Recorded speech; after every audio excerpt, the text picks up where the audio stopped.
Bismillahirrahmanirrahim. Assalamualaikum warahmatullahi wabarakatuh.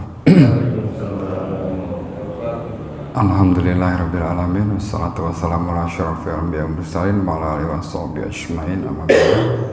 Rabbi shrah li sadri wa yassir li amri wa hlul 'uqdatam min lisani yafqahu qawli. Qala ta'ala fil Qur'an a'udzubillahi minasyaitonir rajim. Bismillahirrahmanirrahim. Inna anzalnahu fi lailatul qadar. Wa ma adraka ma lailatul qadar. Lailatul qadri khairum min alfi syahr. Tanazzalul malaikatu biha bi'izni rabbihim min kulli amr. Salamun hiya hatta matla'il fajr. Segala puji dan syukur kita panjatkan kehadirat Allah Subhanahu wa taala atas segala nikmat dan karunia-Nya, yaitu nikmat iman, nikmat Islam, dan nikmat kesehatan, sehingga kita masih bisa berkumpul di tempat yang mulia ini untuk melaksanakan salah satu kewajiban kita, yaitu salat subuh berjamaah, yang insya Allah akan kita lanjutkan dengan ta'lim. Tak lupa juga kita ucapkan salawat dan salam kepada junjungan Nabi besar kita Muhammad SAW, yang sampai pada keluarga sahabat dan sampai pada kita. Insya Allah kita termasuk umatnya yang mendapatkan syafaatnya di yaumil akhir nanti. Bapak Ibu jamaah Anas yang dirahmati Allah, tanpa terasa kita udah 20 hari puasa. Insya Allah nanti malam itu malam ke-21. Nah, memasuki 10 malam terakhir, kita disarankan untuk lebih kuat lagi, beribadahnya. Jadi temukan arti sesungguhnya di Ramadan itu di 10 hari terakhir. Kira-kira begitu, Pak. Di 10 hari terakhir itu ada apa? Ada yang namanya malam Lailatul Qadar. Sebagaimana kita tahu, Lailatul Qadar itu adalah malam yang sangat mulia di bulan Ramadan. Allah menyebutnya secara khusus dalam Al-Quran, yaitu dalam surah Al-Qadar. Allah berfirman, Lailatul Qadar itu lebih baik dari 1000 bulan. Jadi apa arti dari Lailatul Qadar? Secara bahasa, Lailah itu malam, Qadar itu kemuliaan, ketetapan atau takdir. Para ulama menjelaskan maknanya mencakup malam yang penuh kemuliaan, malam yang ditetapkan takdir tahunan, malam yang nilainya sangat agung di sisi Allah. Jadi malam ini malam istimewa. Kenapa malam ini sangat istimewa? Karena pada malam itu ada beberapa peristiwa. Salah satunya Al-Quran pertama kali diturunkan di malam itu. Yang kedua, malaikat turun ke bumi termasuk Jibril. Malam itu diliputi kedamaian sampai terbit fajar. Dan siapa yang beribadah di malam itu, selayaknya dia beribadah selama 1000 bulan atau 83 tahun lebih. Artinya apa? Kalau seseorang beribadah dengan ikhlas di malam itu, pahalanya seperti beribadah seumur hidup. Ya, jadi ada beberapa peristiwa. Yang pertama, diturunkannya Al-Quran. Yang kedua, malaikat turun ke bumi termasuk Jibril. Dia membawa apa yang misi dari Allah. Tolong siapa yang saat ini atau malam ini beribadah, catat apa yang dia mau kasih. Jadi kira-kira begitu. Keutamaan Lailatul Qadar itu lebih baik dari 1000 bulan. Khairun min alfi syahr. 1000 bulan itu sekitar 83 tahun lebih. Artinya ibadah satu malam itu lebih baik dari ibadah 83 tahun tanpa Lailatul Qadar. Dengan Lailatul Qadar ini pun, kita kan umatnya Nabi Muhammad yang umurnya itu between 60-70 tahun lah, average ya. Jadi kalau ada umat muslim yang umurnya lebih dari 70 tahun sampai 80 tahun sampai 100 tahun, alhamdulillah, masya Allah, itu berarti bonusnya udah banyak. Sebagaimana kita tahu umatnya Nabi Nuh itu berapa tahun tuh dia berdakwah hampir 900 tahun umur dia kan. Terus Nabi Musa berapa tahun dia berdakwah? Segitu umatnya punya umur panjang ya. Nah, umatnya Nabi Muhammad karena umurnya pendek 60-70 tahun, dikasih malam ini untuk siapa? Untuk supaya ibadah itu nyamain sama umat-umat Rasul-Rasul sebelum Rasulullah SAW Muhammad. Jadi sangat disayangkan kalau kita melewati malam itu ya. Sementara kita tahu keutamaannya adalah lebih baik dari 1000 bulan, turunnya malaikat juga ya untuk membawa pesan-pesan atau permintaan dari umatnya Rasulullah ini sampaikan langsung sama Allah ya. Yang ketiga, malam turunnya Al-Quran pertama kali. Nah ini kemarin kan Nuzulul Quran ya kan, turun pertama kali juga. Kok ada dua turunnya begitu ya. Jadi begini penjelasannya. Secara umum diyakini bahwa Al-Quran diturunkan pada malam Lailatul Qadar atau 10 terakhir bulan Ramadan. Al-Quran juga diketahui turun ke umat manusia pada malam Nuzulul Quran, yaitu 17 Ramadan. Apa ada perbedaan antara perayaan Lailatul Qadar dengan Nuzulul Quran? Lalu bagaimana Al-Quran bisa turun dalam dua peristiwa yang berbeda? Penjelasannya, untuk memahami hal ini, pertama-tama penting untuk mengetahui bahwa ada tahapan turunnya Al-Quran. Jadi Al-Quran itu turunnya bertahap. Al-Quran yang tercatat dalam Al-Lauh Mahfuz pertama kali diturunkan ke langit dunia atau sama dunia atau Baitul Izzah itu pada malam yang dikenal dengan Lailatul Qadar. Jadi turunnya pertama kali itu malam Lailatul Qadar ke langit dunia. Dalam Quran surah Al-Qadar ayat 1 disebutkan, sesungguhnya kami telah menurunkan Al-Quran pada malam Qadar. Inna anzalnahu fi Lailatul Qadar. Terus Bapak bisa juga lihat di Quran surah Ad-Duhan ayat 3, sesungguhnya kami menurunkannya pada malam yang diberkahi. Pakar tafsir terkemuka Syekh Muhammad bin Ahmad Al-Qurtubi menegaskan, tidak ada perbedaan bahwa Al-Quran diturunkan dari Lauh Mahfuz pada malam Lailatul Qadar secara keseluruhan seperti penjelasan kami. Maka Al-Quran terlebih dahulu diletakkan di Baitul Izzah di langit dunia, kemudian Jibril menurunkannya secara berangsur-angsur tentang perintah, larangan dan sebab-sebab lainnya. Demikian itu terjadi selama 23 tahun. Jadi sahabat Ibnu Abbas juga berkata, Al-Quran diturunkan dari Lauh Mahfuz secara menyeluruh kepada para malaikat pencatat wahyu di langit dunia. Kemudian Jibril turun membawanya secara berangsur 1 dan 2 ayat di waktu yang berbeda selama berapa tahun? 23 tahun. Jadi pertama kali turunnya itu di Lailatul Qadar secara keseluruhan sampai di langit dunia.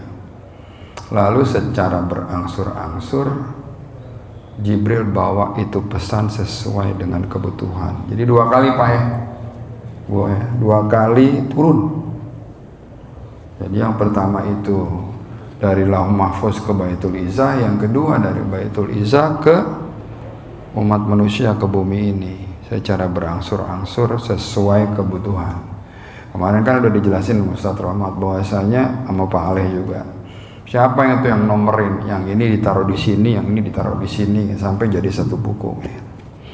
Redaksinya tetap dari Allah Subhanahu wa taala. Dia diturunkan sesuai dengan kebutuhannya. Dapat peristiwa ini turun ayat ini, dapat peristiwa ini turun ayat ini. Jadi gitu Pak, kira-kira ya.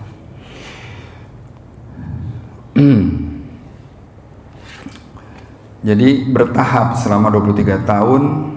Supaya apa? Supaya umatnya Nabi Muhammad itu mudah untuk menghafal, memorize. Jadi kita punya kitab suci itu kenapa diturunkannya berangsur-angsur selama 23 tahun? Supaya apa? Supaya lebih paham dan mudah untuk dihafal. Kau bayang nggak kalau turun satu buku jebret gitu, gimana ngapalinnya? Ya kan? Nah, untuk itu berarti kita punya pengetahuan sekarang bahwasanya Al-Quran itu benar-benar dibuat sebagai mukjizat, seperti apa turunnya di malam yang sangat istimewa dan diturunkannya berangsur-angsur. Karena apa? Allah juga bilang dalam Al-Quran bahwasanya kami yang membuat kamu paham dengan ayat-ayat yang kami turunkan, ya. Jadi supaya apa? Supaya mudah menghafal dan supaya lebih paham lagi apa sebenarnya yang pesan apa yang dibawa dari ayat-ayat itu. Jadi kalau Maula pertama yang diturunkan kepada Nabi sallallahu alaihi wasallam, kemudian dikenal dengan malam nuzulul Quran, jadi dari Baitul Izzah ke Rasulullah itu pada 17 Ramadan. Hal ini terjadi ketika Nabi SAW pertama kali bertemu Jibril alaihissalam di Jabal Nur di Gua Hira, di mana malaikat memintanya untuk membacanya, sehingga mengungkapkan 5 ayat pertama surat Al-Alaq. Iqra, bacalah. Iqra bismi rabbikal ladzi khalaq. Bacalah dengan menyebut nama Tuhanmu yang menciptakan. Ya kan? Dia telah menciptakan manusia dari segumpal darah. Bacalah, dan Tuhanmu lah yang maha mulia, yang mengajar manusia dengan pena. Dia mengajarkan manusia apa yang tidak diketahuinya. Itu turunnya pada nuzulul Quran Ramadan 17. Oke. Lalu di malam Lailatul Qadar itu ada apa lagi? Malam penuh keselamatan dari maghrib sampai terbit fajar. Jadi bukan tengah malam ya Pak, dari maghrib masuk nanti sore nih 20 Ramadan masuk 21 pas habis azan maghrib itu udah mulai itu 10 hari terakhir. Lalu kapan Lailatul Qadar itu? Rasulullah SAW bersabda agar mencarinya di 10 malam terakhir Ramadan, terutama malam-malam ganjil. Hadis ini diriwayatkan oleh Imam Bukhari dan Imam Muslim. Sebagian sahabat seperti Ubay bin Ka'ab berpendapat malam ke-27 sangat kuat kemungkinan Lailatul Qadar, tetapi yang paling selamat adalah menghidupkan semua 10 malam terakhir. Jadi kalau mau dapat, menurut kita ganjil, padahal turunnya di genap. Seperti kita tahu tahun ini juga antara pemerintah dengan Muhammadiyah beda mulainya, malamnya juga beda, ya. Di malam penuh keselamatan ini, apa sebenarnya amalan yang perlu dilakukan? Yaitu pertama, salat malam, qiyamul lail. Yang kedua, membaca Al-Quran. Ketiga, zikir dan istighfar. Yang terakhir, memperbanyak doa. Jadi ada satu doa yang dirajarkan Rasulullah kepada Aisyah.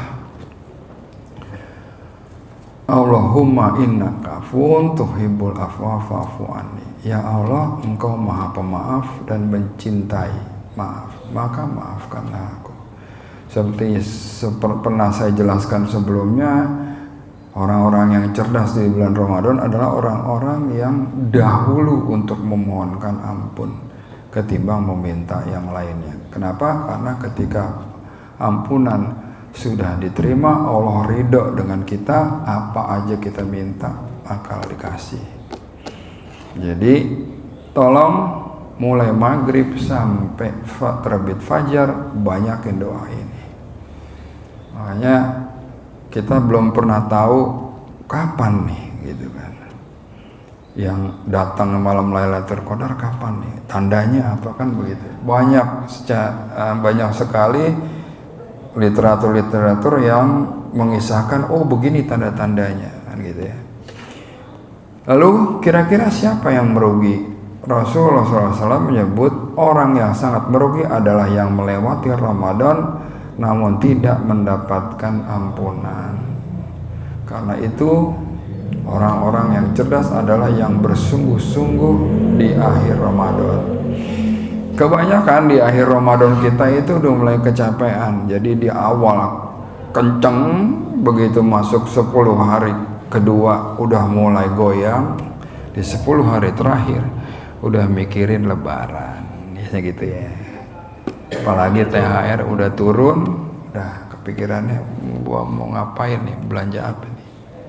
Ya, padahal Rasulullah SAW menyebutkan di 10 terakhir itu tingkatkan. Ibarat kata nih, kalau kita lagi naik mobil, gasnya masih setengah, Pak.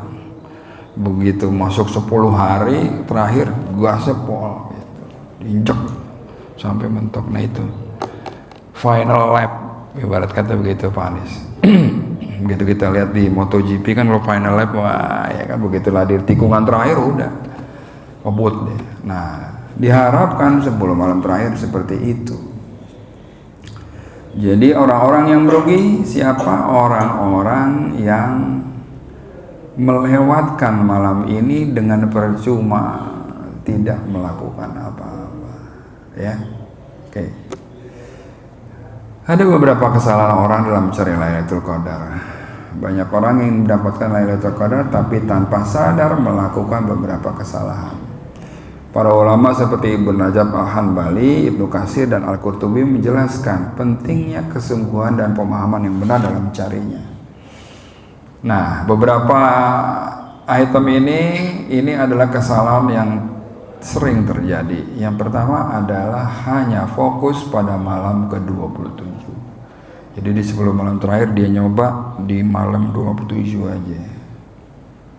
Kenapa begitu?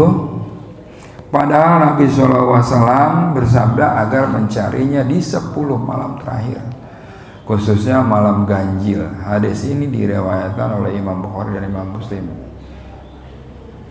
Jadi banyak yang itikaf kencengnya di malam ganjil doang. Itu jangan, Pak. Kenapa? Rasulullah cuma bilang cari di 10 malam terakhir. Artinya apa? Tiap malam kita cari, insya Allah ketemu. Hikmahnya adalah Allah merahasiakan waktunya agar kita bersungguh-sungguh di seluruh 10 malam terakhir, bukan satu malam aja. Jadi kalau kita cuma fokus di malam ke-27, iya kalau itu malamnya. Kalau besoknya gimana? Kesalahan yang kedua, sibuk mencari tanda-tandanya tapi lupa ibadah. Jadi ada yang terlalu fokus pada, wah, kalau malam Lailatul Qadar itu tenang, nggak ada angin. Oh, dia cari-cari. Wah. Terus gimana kita tahu kalau malam tadi adalah malam Lailatul Qadar? Wah, kita bisa lihat paginya. Paginya itu suasananya cerah, tidak panas dan tidak mendung, jadi redup. Konon katanya itu karena malaikat Jibril melebarkan sayapnya sehingga cahaya matahari itu sedikit lebih redup. Tenang, tidak panas satu harian. Kalau kita ketemu hari itu berarti malamnya udah lewat. Bener gak? Ya kan? Kita taunya pagi. Ya gak? Berarti malamnya, nah kalau malamnya kita nggak jagain, tiap malam lewat, gitu, ya. Jadi ada orang yang sibuk mencari tanda-tandanya, wow. Tapi dia lupa ibadah. Harusnya dia nyari tanda-tandanya, ya ibadah juga, gitu. Karena yang dipentingkan adalah ibadahnya. Karena Ibnu Rajab menjelaskan keutamaan Lailatul Qadar diraih dengan qiyam dan ibadah. Qiyam itu bangkit. Orang lain tidur, kita melek. Orang lain tidur, kita baca Quran di masjid. Orang lain tidur, kita baca istighfar sebanyak-banyaknya. Orang lain tidur, kita banyak-banyak berdoa. Doa tadi itu, Allahumma innaka afuwwun tuhibbul afwa fa'fu anna. Ya. Orang lain tidur, kita banyak mengkaji, mentadaburi Quran, baca satu ayat, lihat artinya, cari tafsirnya, dan seterusnya. Ya, artinya apa? Qiyam, bangun dan ibadah. Bukan dengan sekedar mengetahui tanggalnya doang, nggak ngapa-ngapain. Nah itu. Kesalahan berikutnya adalah tidak bersungguh-sungguh seperti Rasulullah SAW. Dalam riwayat Imam Bukhari disebutkan bahwa ketika masuk 10 malam terakhir, Nabi mengencangkan sarungnya, artinya bersungguh-sungguhnya. Menghidupkan malam, membangunkan keluarganya. Nah ini, jadi kalau kita mau dapat malam Lailatul Qadar yang terbaik, jangan diambil sendiri, tapi bangunin anak-anak sama istri atau sama suami. Bangunin, ayo kita hidupkan malam ini. Relinya panjang di 10 hari Pak, ya 10 malam. Kesalahannya adalah kita masih aja begadang untuk hal yang sia-sia.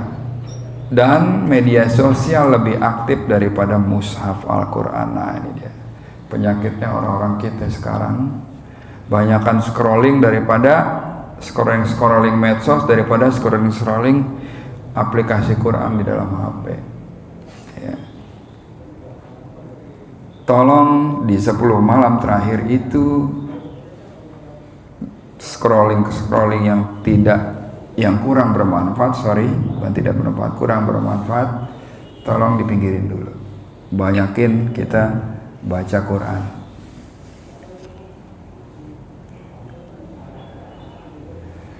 Yang kesalahan berikutnya adalah mengandalkan emosi bukan keikhlasan. Jadi kita melalui malam Lailatul Qadar ini kudu ikhlas. Ya kan? Sebagian orang merasa, wah saya nggak nangis nih, berarti bukan Lailatul Qadar. Memang harus begitu ya? Saya tidak merasakan sesuatu spesial nih, udah gitu aja rasanya. Gitu. Padahal ukuran diterimanya ibadah itu bukan rasa, tapi ikhlas dan sesuai sunnah. Jadi beribadah di di 10 hari terakhir adalah ibadah yang harus ditingkatkan juga keikhlasannya. Jadi yang kita pengenin adalah apa yang kita dapat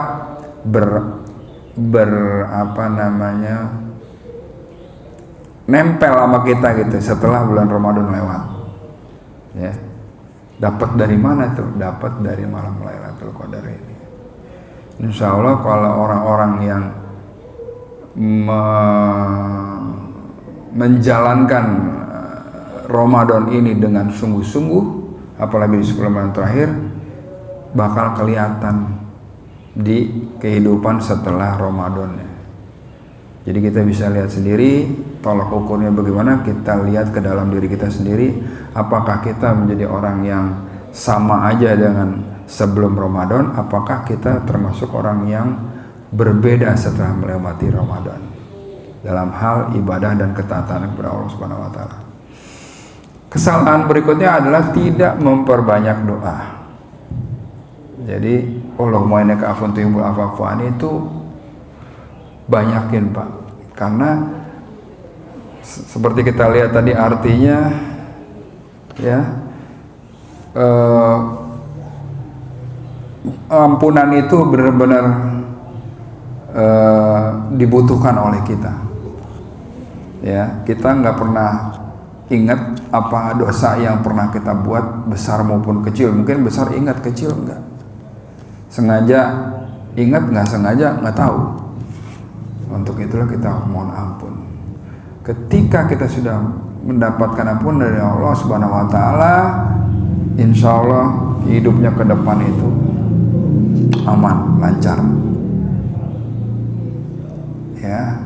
Kesalahan berikutnya adalah meremehkan dosa dan tidak bertobat. Lailatul Qadar itu malam ampunan. Jadi apa yang harus kita cari? Ampunannya Allah, ridhonya Allah. Jadi orang-orang yang melewatkan malam itu dengan tidak bermuhasabah, nggak sungguh-sungguh meninggalkan maksiat, ya, nanti nggak termasuk orang-orang yang diampuni. Jadi kata Rasulullah, celaka orang-orang yang melewati Ramadan tapi dosanya nggak diampuni. Jangan sampai kita termasuk orang-orang yang seperti itu. Insya Allah kita termasuk orang-orang yang diampuni oleh Allah Subhanahu Wa Taala. Amin.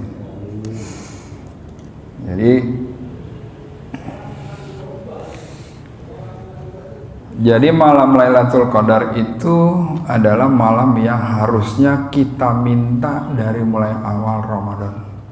Ya Allah ya Rabb, lancarkanlah ibadah kami dalam bulan Ramadan ini dan pertemukan kami dengan malam Lailatul Qadar ini. Udah belum kita berdoa kayak gitu? Ketika kita doa dari awal Ramadan sampai ke hari 20, insya Allah akan kasih ketemu kita malam Lailatul Qadar. Orang bedanya orang yang nemu sama enggak bagaimana? Kelihatan dari kehidupan setelahnya. Jadi orang-orang yang memelihara lisannya, memelihara hatinya, nah itu orang-orang yang dapat malam Lailatul Qadar. Kadang orang nyari, oh ini dapat nih, Pak Aleh nih dapat malam Lailatul Qadar. Tahu dari mana? Oh mukanya cerah nih. Gitu. Belum tentu. Gitu. Tapi begitu dia bersikap, wah, baru kelihatan lebih baik, lebih bijaksana. Apa yang dia omongin itu ibarat kata separohnya Quran gitu, separohnya lagi hadis. Udah belum kita begitu gitu. Karena Rasulullah mengajarkan jangan ngomong kalau nggak bermanfaat, kan begitu ya. Udah belum kita lebih banyak mana istilahnya ghibah dengan ngomongin kebaikan gitu. Ya, mudah-mudahan kita mendapatkan atau bertemu dengan malam Lailatul Qadar di 10 malam terakhir. Amin. Itu saja yang bisa saya sampaikan. Sedikit banyaknya saya mohon maaf jika ada kesalahan dalam menyampaikan. Intinya adalah jangan pernah kita melewati malam Lailatul Qadar ini dengan tidak melakukan apa-apa. Bagaimana kita tahu malam Lailatul Qadar itu adalah malam diturunkannya Al-Quran ke langit dunia, ke Baitul Izzah, ya, dan dari Baitul Izzah ke Rasulullah berangsur-angsur selama 23 tahun. Artinya apa? Jangan lewatkan malam Lailatul Qadar itu dengan tidak membaca Quran. Temukan arti-arti atau misalnya pelajaran terbaik di Al-Quran itu di 10 malam terakhir. Jadi saya sangat menyarankan bapak-bapak itu kalau misalnya datang ke masjid ini untuk itikaf, bawa Al-Quran yang ada terjemahannya, bawa HP buat kita cari tafsir, ya, banyakin istighfar sampai benar-benar hati kita tuh lega, kayak kita punya salah sama bapak kita dimaafin, begitu kira-kira seperti itu. Oke, itu aja yang bisa saya sampaikan. Mungkin ada yang mau ditambahkan atau ditanya, mangga silahkan, masih banyak waktunya. Ya mangga. Waalaikumsalam.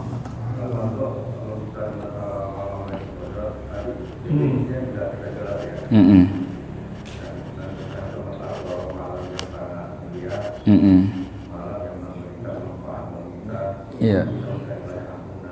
Iya.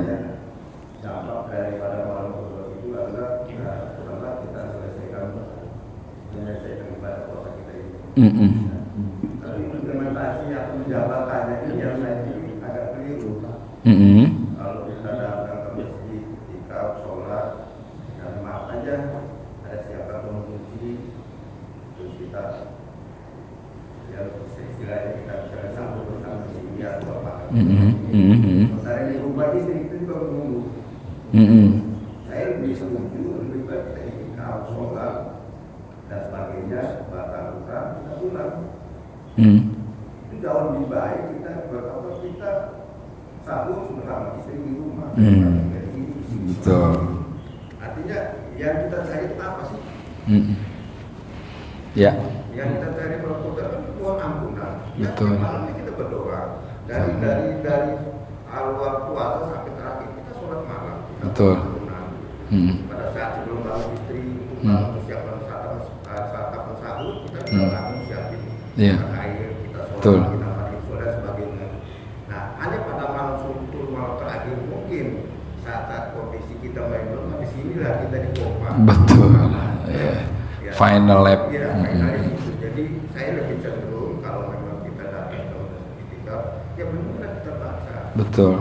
Kita pahami.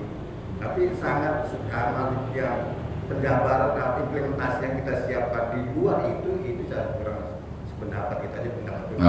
Baik. Seperti yang saya sampaikan tadi, terima kasih Pak Anies masukannya. Rasulullah tuh nyuruh jangan kita doang, bangunin anak dan istri, ya kan? Bangunin suami kalau istri. Ayo Bu, kita jemput malam Lailatul Qadar. Jadi ketika itu dia dapat manfaat Lailatul Qadar, nggak sendiri. Kebayang nggak Bu, Pak, kalau misalnya satu pasangan suami dan istri beda isi kepalanya, ya kan? Pemahamannya beda. Tapi kebayang nggak kalau laki sama istri itu sama pemahamannya tentang malam Lailatul Qadar, sama pemahamannya tentang bagaimana memanfaatkan ibadah di bulan Ramadan ini. Cakep nggak tuh Pak? Ya kan? Artinya apa? Begitu lepas dari malam Ramadan, berlepas dari bulan Ramadan, dua-dua insan ini hati dan pikirannya sama. Ibarat kata dicuci. Jadi kalau misalnya tadi Pak Anies bilang, baik kita di rumah bangunin istri, itu benar. Ya, cuman beberapa teman-teman kita ada yang musafir misalnya, ikut iktikaf, kita sajikan aja. Kenapa? Sebagai ibadah tambahan buat kita. Kenapa? Karena saluran ibadah kita itu bisa lewat mana aja. Bisa lewat baca Quran, bisa lewat sedekah, dan lain sebagainya. Jadi benar Pak, yang perlu dikuatkan adalah keikhlasan kita dalam beribadah di bulan malam itu Pak.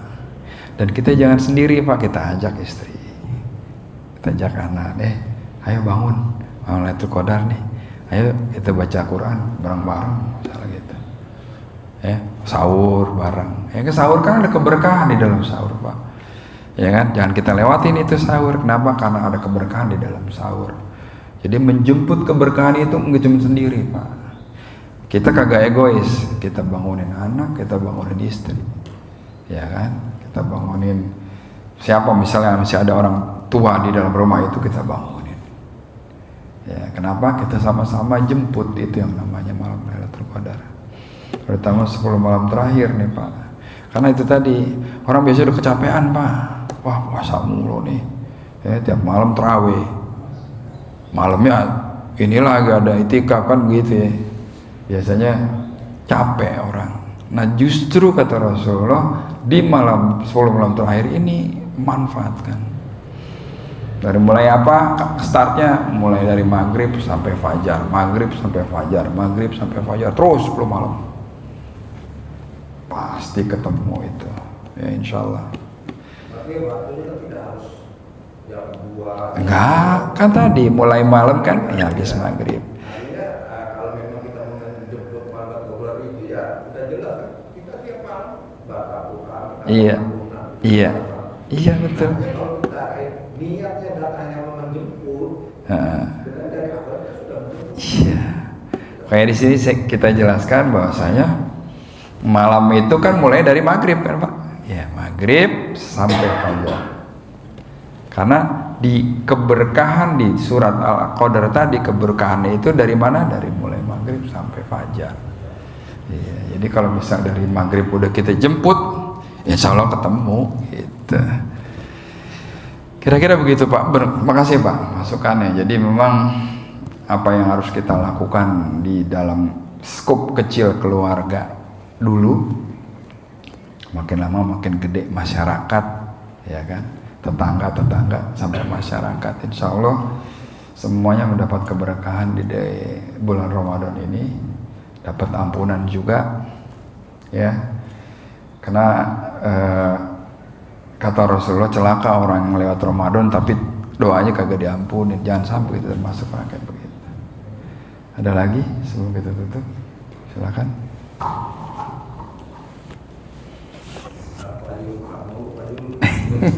Fajr.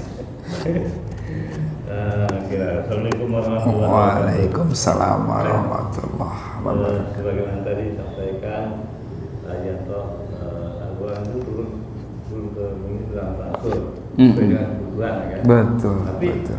Kalau kita pelajari ayat Al-Quran itu turun, ada asbabul yang asbabul nuzulnya, gitu. Betul. Tapi tidak semua ayat itu turun misalkan ada asbabul nuzulnya. Iya. Sebagai contoh misalnya gini, pada saat peristiwa tawaran dari kaum kafir Quraisy pada Rasulullah, ayo dong kita berbeda, jadi toleransi beragama kita bergantian. Hari ini aku nyembah Tuhanmu, kami nyembah Tuhan kamu, besok kamu gantian nyembah Tuhan. Ya, Rasulullah hampir saja menerima tawaran itu, tapi untuk Allah menurunkan surat Al-Kafirun. Jadi itu dasar apa kita pegang kita bahwa toleransi itu bukan berdasarkan ya kita menjalankan ibadah menghormati, oke, silakan sama-sama menjalankan ibadah, silakan, itu toleransi ya sesuai dengan ini ya harus ikut bagaimana kita saksikan di setiap setiap akhir tahun ya Natalan. Kadang-kadang kan agak aneh juga kan, ada orang-orang kita yang diajak-ajak gitu kan, ya mengikuti inilah gitu ke gereja seperti itu. Itu mereka itu memperlihatkan seperti toleransi seperti ini gitu kebanyakan. Karena kita udah ada Al-Kafirun itu. Ya kamu bebas melaksanakan aturan ibadah kamu, kami ya juga bebas. Jadi saling ini aja gitu, menghormati aja gitu. Itu toleransi. Mungkin itu sekedar aja. Baik, terima kasih. Waalaikumsalam warahmatullahi wabarakatuh. Terima kasih Pak Zul. Di surat Al-Kafirun itu ada ayat yang berbunyi la a'budu ma ta'budun. Ya, kamu nyembah Tuhanmu, nggak bakal nyuruh nyembah Tuhan saya, kata Rasul. Wala antum abiduna ma'bud. Kamu nggak bakal, saya nggak bakal nyembah Tuhanmu, kamu nggak bakal nyembah Tuhan aku, kan gitu. Jelas banget, diulang lagi. Wala antum abiduna ma'bud. Nah, kenapa? Karena dahsyatnya fitnah saat itu begitu, Pak. Petinggi Quraisy sudah bingung nih gimana caranya nih. Ini anak nih pengikutnya makin banyak ini kan gitu. Gimana caranya ya? Pengikutnya dia makin banyak, sementara yang nyembah agama nenek moyang kita makin dikit nih gitu kan. Sementara itu dipikirkan oleh petinggi Quraisy. Maka terjadilah seperti itu, tawar menawar. Gimana kalau hari ini saya nyembah Tuhan kamu, besok kamu nyembah Tuhan saya. Ya kan, dengan begitu kan kita nggak berantem gitu ya. Tapi dengan begitu kalau misalnya itu diiyakan, nggak jelas Tuhan kita yang mana kan begitu. Ya. Maka turunlah ayat itu untuk memberitahu bahwa yang namanya beragama itu lurus, Pak, kagak ada yang bengkok. Hitam sama putih jelas, kagak ada yang abu-abu. Ya, aturannya begini. Nah, kalau toleransi itu tadi yang sudah disebutkan dari Pak Zul tadi. Toleransi adalah kamu nyembah Tuhanmu, aku nggak ngapa-ngapain. Sebagai itulah waktu Umar bin Khattab menaklukkan Baitul Maqdis kan, yang nyembah Tuhannya ini Nasrani, ya udah nggak saya utak-atik, maka bahkan saya lindungin, kata Umar bin Khattab begitu, ya kan? Siapa yang ngegangguin umat yang ini lagi beribadah berhadapan dengan saya, kata begitu Umar bin Khattab. Dengan begitu kita tahu bahwasanya kamu dijamin untuk melaksanakan kegiatan agamamu di negara ini, ya kan? Tapi tolong dijaga, ditoleransikan gitu. Ketika dia udah mulai ngaco, ngajakin orang segala macam, apalagi maksa, diperangin. Indonesia itu kurang apa coba? Dasarnya kita nih berdiri sebagai negara ada yang namanya Piagam Jakarta. Yang nyontek Piagam Madinah, bukan nyontek ya, terinspirasi dari situ. Salah satunya apa? Ya bebas menjalankan agamanya masing-masing, dilindungi oleh pemerintah loh. Bayangin, hebat tuh Indonesia, ya, founding fathers kita. Walaupun kalau kita baca sejarah Panis, yang berperang berhadapan dengan kolonialis Belanda dan seteru-seterunya itu kebanyakan dari santri-santri yang membakarkan resolusi jihad dan segala macam. Santri yang perang di zamannya Diponegoro siapa lagi kalau bukan umat muslim, ya kan? Jadi founding fathers kita kalau mau ngeklaim nih umat Islam nih yang merdekakan nih, bisa aja, tapi enggak. Kenapa? Karena founding fathers kita paham bener bagaimana kejadian itu di Baitul Maqdis waktu penaklukan pertama, ya kan? Alhamdulillah kita bisa melihat toleransi beragama. Coba lihat deh jalan-jalan ke Syria, kemana gitu di Timur Tengah, ya kan? Heterogen itu bisa jadi friksi. Yang ini nyembah ini, yang ini, wah. Tapi coba lihat Indonesia, ada yang agama Buddha, ada yang agama Hindu, ada yang Kristen, Katolik, semua aman-aman aja ya kan? Bahkan kita saling menghormati. Lagi hari Nyepi, orang pada ini di Bali nggak boleh kita keluyuran, ya kan? Kita ikutin, ya kan?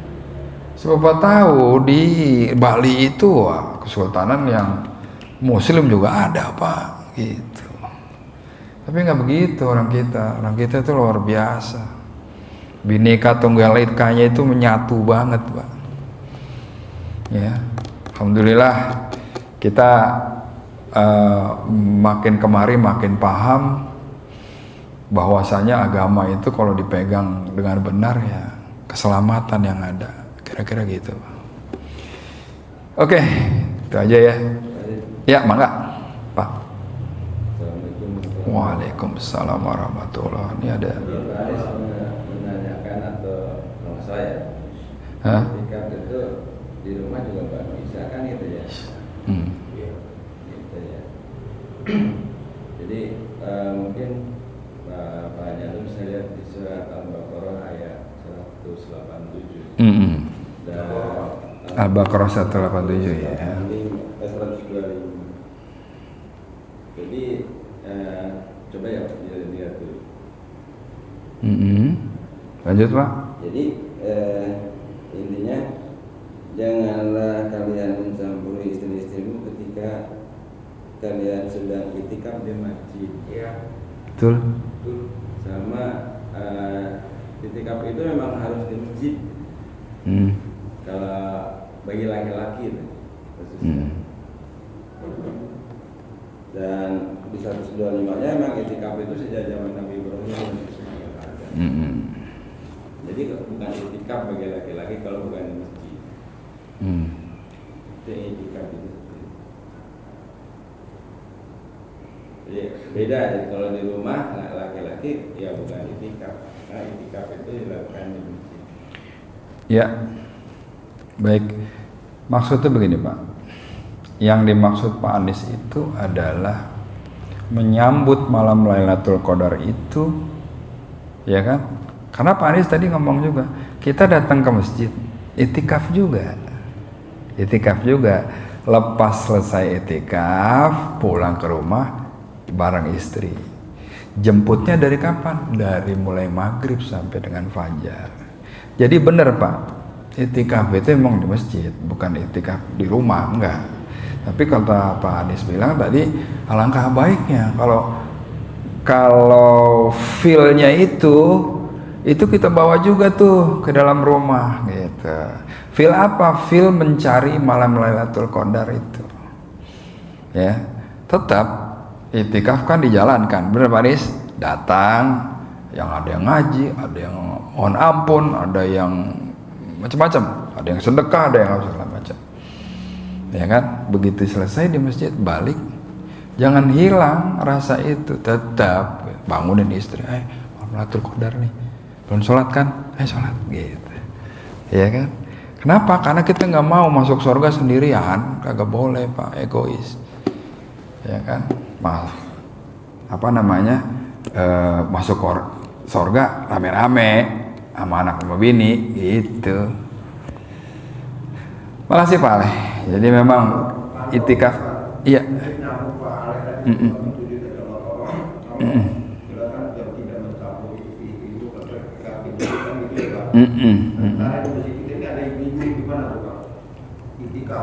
Nanti malam misalnya jam 2 nih,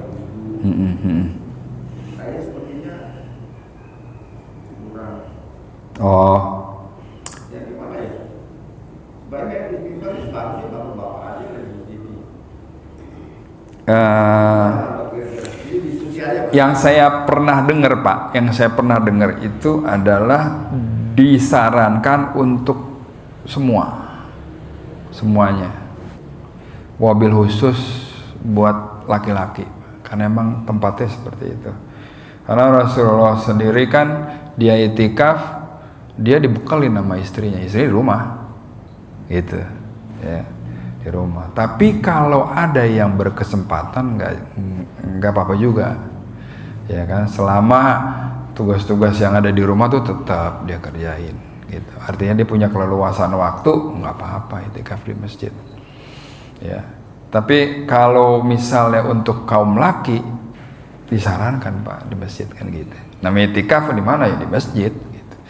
Ya kan, dari pagi, dari mulai datang nih. Nah, Rasulullah tuh itikaf dia nggak pulang-pulang Pak. Ini pulang. Kalau kita kan itikaf balik pulang. Yang bener tuh itikaf kagak pulang-pulang pas 10 hari. Jadi kasih makan sama istrinya dari rumah, dibawa ini Bang, makan Bang. Itikaf terus, afdolnya kayak gitu. Tapi ketika dibalikan ke depan kita sendiri, kita mampu, enggak, oke.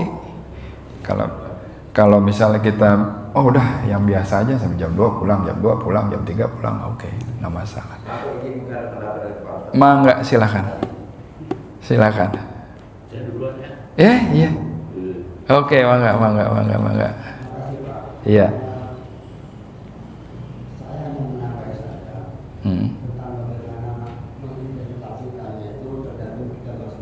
Memang dalam hadis itu begini, Rasulullah meningkatkan dan membawa semua istrinya di tenda-tenda. Itu hadis berikutnya yang kedua. Jadi beliau mungkin beberapa tenda, tadi istrinya diajak. Jadi pemahaman saya yang ini, itu yang semua ke sana. Tentang kita nggak bisa istri pertama bisa, soal kedua. Itu kan hidup itu kan pilihan. Betul. Kita mau dapat 100%, 90%, 70%, 10% itu bukan perbedaan begitu. Betul. Karena rezeki itu, takdir itu, kalau katakan itu hanya satu takdir itu. Tidak bersamaan. Tidak bersamaan, tidak mungkin untuk satu orang itu ada takdir baik sama jelek itu bersamaan kan? Kita memilihnya mungkin dua, tetapi takdir turun Allah satu, sama dengan tadi. Nah, tentang bercampurnya, supaya jangan bercampur antara itu ikhtilaf. Ikhtilaf itu bercampur yang kita bergaul begini. Yang namanya datang dia bercampur itu untuk berjima. Oh iya. Pengertiannya itu, bercampurnya tidak berjima. kan Rasulullah sudah contohkan, Rasulullah itu bawa tenda beberapa untuk istrinya. Jadi Rasulullah di masjid, istrinya di tenda-tenda. Ini pemahaman saya yang kurang berilmu ya gitu. Mungkin saya satu tambahan saja. Tentang majelis saya yang berbicara atau siapa yang berbicara tidak melakukan itu soal dua. Karena kan maunya sih kita 100% apa yang dikatakan Rasulullah itu kita lakukan. Betul. Tetapi karena kita umat yang doif ya, lemah ya, itu kesalahan atau kekurangan itu kita dapatkan. Makanya kalau di sini ditekankan juga kita beristighfar sebanyak-banyak sampai menangis. Bertangis-tangisan dalam dalam itu salah satunya karena kita tidak bisa melihat kesalahan kita itu yang mana sih yang benar, yang banyak atau yang besar atau kecil kita nggak. Betul. Kita tuh orang lupa, gampang apa gitu ya. Ya. Makanya dikatakan, makanya dalam hadis lain dikatakan Rasulullah itu 7 kali beristirahat beristighfar sehari, ada di hadis lain 100 kali, ya. Mungkin itu tambah. Ya, terima kasih Pak tambahannya. Jelas Pak Anies ya. Yang saya bilang tadi, Rasulullah di masjid, ya kan, bininya kasih, nih, ya kan. Nih makanan buat abang, terusin deh bang, ya kan. Tadi istrinya di kabilah-kabilah di tenda-tenda, dia ada di masjid. Makanya kalau saya bilang buat laki-laki itu penting, datang kemari, namanya itikaf ya di masjid, gitu. Cuman yang saya bilang tadi, jangan pengen masuk surga sendirian gitu. Iya, ketika dia datang ke tempat istrinya, ayo sambut malam ini.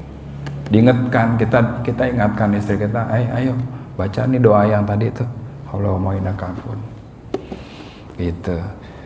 Dengan begitu dapat semuanya. Masa yang dapat Lailatul Qadar cuma laki doang kan? Jangan Pak, ya enggak? Gua caranya supaya yang perempuan juga dapat, ya itu kita bangunin, bangun sholat, bangun baca Quran, nih baca doa yang ini nih, banyakin istighfar, gitu. Kena semuanya, kita dapat, istri dapat, anak dapat, gitu. Oke ya, udah jam 6. Kita tutup kaji kita dengan doa kafaratul majlis. Subhanaka Allahumma wa bihamdika asyhadu an la ilaha illa anta astaghfiruka wa atubu ilaik. Wabillahi taufiq wal hidayah. Wassalamualaikum warahmatullahi wabarakatuh.